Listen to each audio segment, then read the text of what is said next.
झटपट कुकरमध्ये बनवून तयार होणारी पावभाजी कशी बनवायची ते आज आपण बघणार आहोत। त्यासाठी त्याला काय साहित्य पाहिजे ते आधी आपण बघून घेऊ। तर यासाठी मी 2 कांदे, आलं लसूण कुटून घेतले, 1 बटाटा, 1 वाटी हिरवे वाटाणे, 1 छोटा बीट, अर्धा फ्लावर, 1 मोठं गाजर व 2 शिमला मिर्च बारीक कापून घेतले व 2 टोमॅटो या ठिकाणी मी बारीक कापून घेतले। चला तर मग कशी बनवायची ते बघूया। त्यानंतर इथे काही मसाले मी घेतले। त्या मसाल्यांमध्ये मी आलं लसणाची पेस्ट ती मी आधीच दाखवली होती, जिरे, पावभाजी मसाला, लाल तिखट, मीठ व हळद या ठिकाणी घेतले। त्यानंतर एका कुकरमध्ये 2 पळी एवढे तेल घालून घेतले। तेल छान गरम झाल्यानंतर त्यामध्ये जिरे घालून घेतले व जिरे छान फुलल्यानंतर त्यामध्ये बारीक कापलेला कांदा घालून घेतला।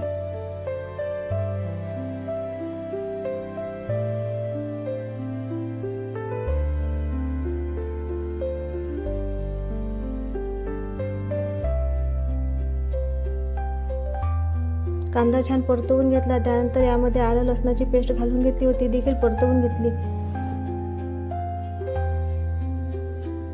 त्यानंतर यामध्ये मी लाल तिखट, पावभाजी मसाला, येथे मी 1 चमचा पावभाजी मसाला वापरला व लाल तिखट तुम्ही तुमच्या आवडीप्रमाणे कमी जास्त करू शकता।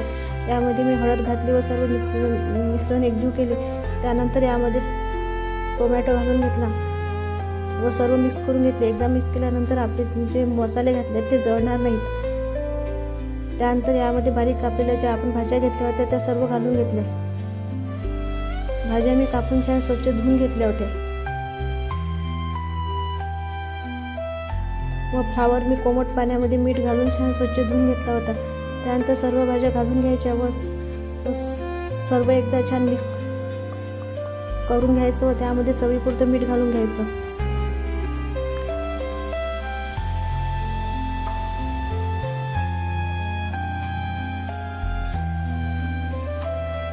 सर्व एकदा मिक्स केल्यानंतर यामध्ये गरम पाणी घालायचं।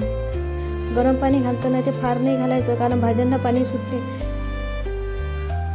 इथे मी 1 ग्लास पाणी घातलं पण तुम्ही अर्धा ग्लासच पाणी घाला कारण भाज्यांना देखील पाणी सुटते,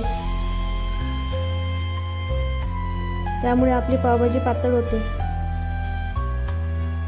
आता याला कुकरला झाकण लावायचे व 2 शिट्ट्या काढून घ्यायच्या। भाज्या छान मऊ होतपर्यंत शिजवून घ्यायच्या।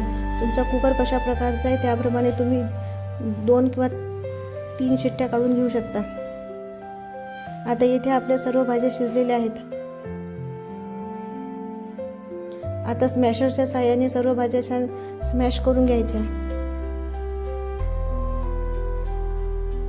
अशा प्रकारे आपण सर्व भाज्या छान स्मॅश करून घ्यायच्या। आता इथे आपली पावभाजी पूर्ण स्मॅश झालेली आहे।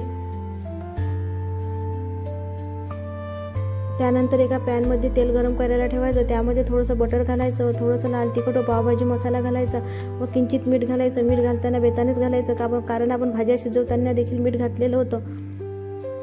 त्यानंतर तयार झालेला तडका हा आपल्या भाजीवर घालून घ्यायचा व छान मिक्स करून घ्यायचं।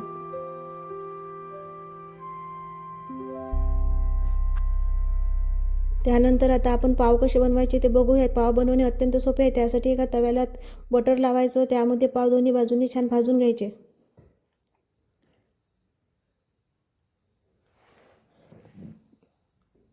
दोन्ही बाजूंनी छान भाजून झाल्यानंतर सर्व करायचे।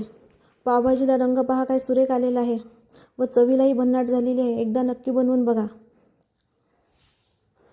पूर्ण व्हिडिओ बघितल्याबद्दल धन्यवाद। व्हिडिओला लाईक, शेअर व सबस्क्राईब करायला विसरू नका व अशाच नवनवीन रेसिपीजसाठी मराठी मेजवानीला नक्की सबस्क्राईब करा। धन्यवाद।